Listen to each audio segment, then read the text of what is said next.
क्या पाकिस्तान अपनी गलतियों से कुछ नहीं सीख रहा? क्या पाकिस्तान आतंकियों को संरक्षित करते करते एक दिन खुद अपने आप को ले डूबेगा? और क्या पाकिस्तान अपनी कब्र खुद खोद रहा है? ये ऐसे सवाल हैं जो आजकल चर्चा का विषय बने हुए हैं, और ऐसा क्यों है ये भी हम आपको इस वीडियो में बताएंगे। नमस्कार, मैं मेघा सिंह स्वागत करती हूँ आपका न्यूज़ 18 उत्तर प्रदेश उत्तराखंड के डिजिटल प्लेटफॉर्म पर। पाकिस्तान की तुलना सीरिया से की जा रही है, ऐसा क्यों है, इस पर गौर करते हैं। सीरिया में अब हालात धीरे धीरे सामान्य हो रहे हैं, लेकिन पाकिस्तान में हालात अब सीरिया की तरह बनते हुए दिखाई दे रहे हैं, क्योंकि यहाँ पर कई आतंकी संगठनों का प्रभाव धीरे धीरे बढ़ता जा रहा है। इस्लामिक स्टेट खोरसान प्रोविंस यानी कि ISKP ने खुलेआम दावा किया है कि उसने बलूचिस्तान के पहाड़ों में अपना ट्रेनिंग कैंप बना लिया है। हालांकि ISKP पाकिस्तानी सरकार की कठपुतली बनती हुई दिखाई दे रही है। ISKP ने पाकिस्तानी सरकार के सबसे बड़े बलूच अलगाववादी संगठनों जैसे कि बलूच लिबरेशन आर्मी और बलूच लिबरेशन फ्रंट को धमकी दी है कि वे इस्लाम के दुश्मनों के खिलाफ खूनी जंग छेड़ने को तैयार है। इस संगठन ने बलूच मुसलमानों से भी अपील की है कि वे अलगाववादी आंदोलन से दूर रहे, वरना उनकी सभाएं और प्रदर्शन निशाने पर आ सकती है।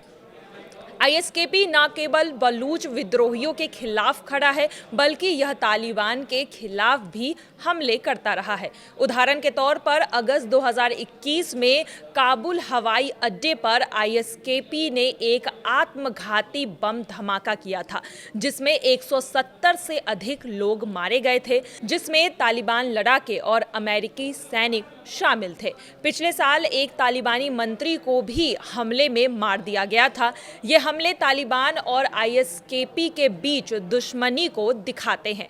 ISKP तालिबान की सत्ता को चुनौती देते हैं, और अब जब बलूचिस्तान में ISKP ने एंट्री मार दी है, तो वह तालिबान से जुड़े समूहों पर भी हमला कर सकते हैं, जिससे क्षेत्र में हिंसा और अस्थिरता बढ़ सकती है।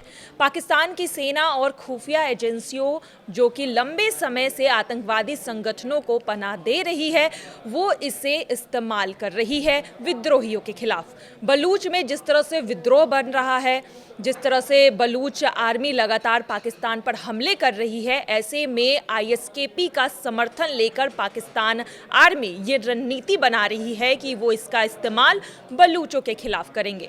बलूच लिबरेशन आर्मी ने हाल के वर्षों में पाकिस्तान सेना पर कई बड़े हमले किए हैं, जैसे मार्च 2025 में एक ट्रेन हाईजैक और सैन्य ठिकानों पर हमले। इस हमलों से परेशान होकर पाकिस्तानी सेना के लिए ISKP एक फायदेमंद हथियार बन सकता है।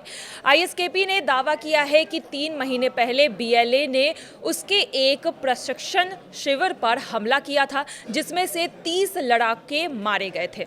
लेकिन बलूच विद्रोहियों का कहना है कि यह हमला पाकिस्तानी सेना की उस टुकड़ी पर की गई थी जो ISKP के कमांडरों को हथियार सप्लाई किया करते थे। और अब देखना यही होगा कि ISKP और बलूचिस्तान आर्मी लिबरेशन के बीच जिस तरह से ये जंग खुलेआम हो गया है, आने वाले समय में पाकिस्तान सेना क्या इसका फायदा उठाती है, या फिर पाकिस्तान के दो टुकड़े होते हैं।